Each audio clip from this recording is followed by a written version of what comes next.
어려서부터 혼자 공부했던 오드리탕은 이런 미래에 대한 준비를 미리미리 잘해두었다. 사고, 독서, 업무, 세상을 바라보는 방식 등 모든 면에서 선형적 사고를 지향하고 공간적 사고를 선택했다.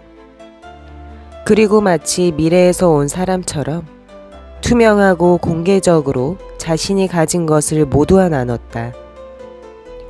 이 책은 오드리탕의 개인적인 학습의 역사와 생활 속 경험을 통해 업무와 학습, 행동에 대해 다시 생각하게 하는 자기계발서이다.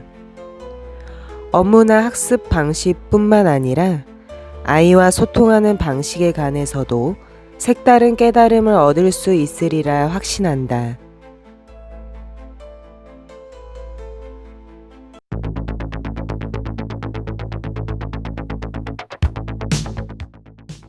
수많은 SF 소설 속 AI는 마치 심술궂은 어린아이나 전지전능한 신처럼 묘사될 뿐 중간 과정은 생략된다.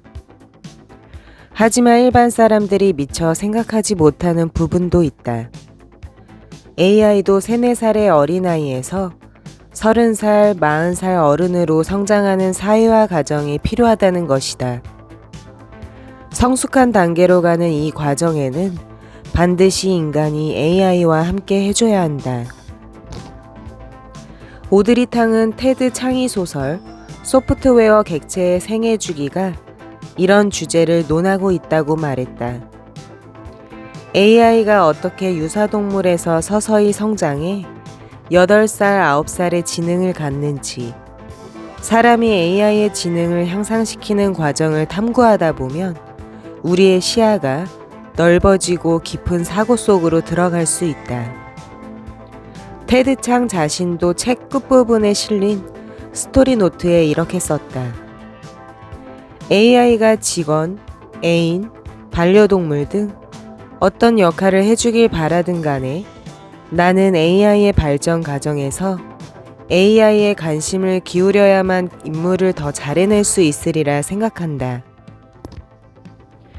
SF 소설에서 현실 세계로 돌아와 보면 현실 세계에서는 AI의 중요성이 강조되며 미래에는 AI가 인간의 일을 대부분 대체할 것으로 기대한다. 여기에 오드리탕은 또 다른 의견을 제시한다. 오드리탕은 AI가 아직 충분히 성숙하지 않은 상황에서 우리 사회가 AI와 함께하기 위해 혹은 유행을 따르기 위해 인간의 존엄성, 인권 등과 같이 인류가 줄곧 중용시해 오던 가치를 포기해선 안 된다고 말했다. AI의 발전을 위해 사람들이 데이터를 관리하는 권리를 저버리고 모든 자료를 AI에만 집중시켜선 안 된다. 끝내 언젠가는 AI가 더욱더 성숙해지긴 할 테지만 우리는 여전히 데이터의 사용과 관리에 대한 책임을 가지고 있어야 한다.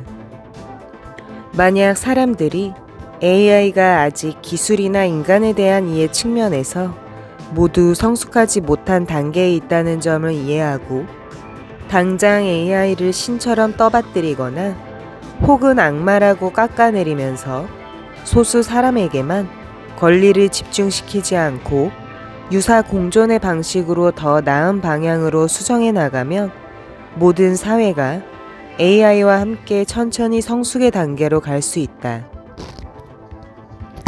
그는 사람들에게 SF 소설을 추천할 때 의식적으로 읽기를 권한다. 무의식적으로 SF 소설을 읽으면 당장의 즐거움밖에 얻을 수 있는 게 없지만 의식적으로 읽으면 당장의 즐거움뿐만 아니라 소설가가 사람들에게 보여주는 미래 세계와 미래에 발생할 수 있는 상황을 볼 수 있고 미래에 대해 생각할 때 아주 중요한 참고 자료가 될 수 있다.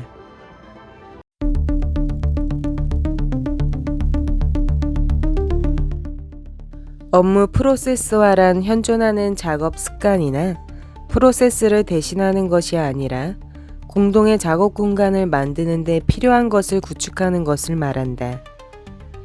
직원들이 원격으로 화상을 통해 일하든 다른 방식으로 일하든 이 공동의 작업 공간에 모두의 작업 문화와 전문 지식을 축적시키는 것이다.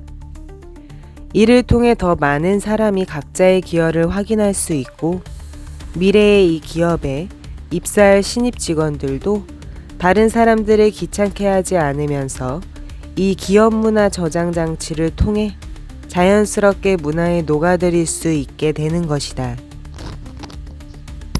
오드리탕은 특히 막 직장에 발을 내디딘 신입 직원들은 대부분 능동적인데 여기서 중요한 것은 그들을 어떻게 관리하느냐가 아니라 관리자들이 어떻게 그들의 능동성을 꺾지 않느냐라고 말한다. 그래서 기업은 직원들이 관리직을 기피하는 현상을 고민하기보다는 업무 프로세스와 개방된 공동작업 공간을 구축하고 회사가 중요하다고 생각하는 작업 문화를 이 소프트웨어 혹은 하드웨어를 통해 자동으로 실현되게 하는 편을 고민해야 한다. 그러면 관리자는 모든 사람의 업무 진행률을 주시하거나 다른 사람의 문제를 해결하느라 너무 많은 시간을 소비할 필요가 없을 것이다. 기술과 도구는 필수적인 요소이지만 이러한 기반을 갖추었다고 해서 사회가 반드시 그것을 사용해야 하거나 사람들이 해당 방법을 필연적으로 좋게 여기지는 않는다. 그래서 향후 그녀의 생각은 바뀌었다. 그녀는 이제 사람들이 새로운 아이디어를 만들어낼 수 있도록 돕는 협력 도구를 연구하는 대신 사람들이 완전히 이해하고 경계를 넘어서 협력하는 것의 중요성을 널리 알리는 데 초점을 맞추었다.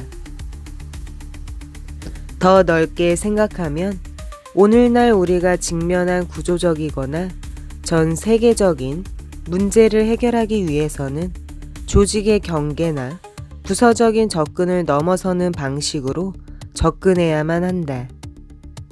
주권적인 시각이나 선형적 사고로만 처리하려고 한다면 결코 해결할 수 없다.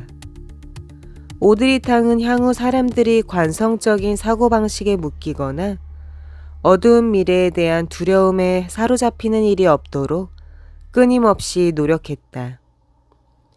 그녀는 더 넓은 시각과 문제 해결 가능성을 가진 협업 방식을 제공하고자 했다. 이것은 만병통치약은 아닐지라도 최소한 앞으로 나아가는 방법이자 창조적 사고로 이끄는 방법이라고 믿었다. 이는 그녀가 2016년 정부에 입각하여 디지털 담당 정무위원을 맡아 정부 기관에서 일할 때 도입을 시도한 새로운 업무관리 기술이기도 하다. 이러한 그녀의 노력은 수많은 크고 작은 일들을 처리하는 정부의 업무 수행을 향상시키는 데 도움을 주었다.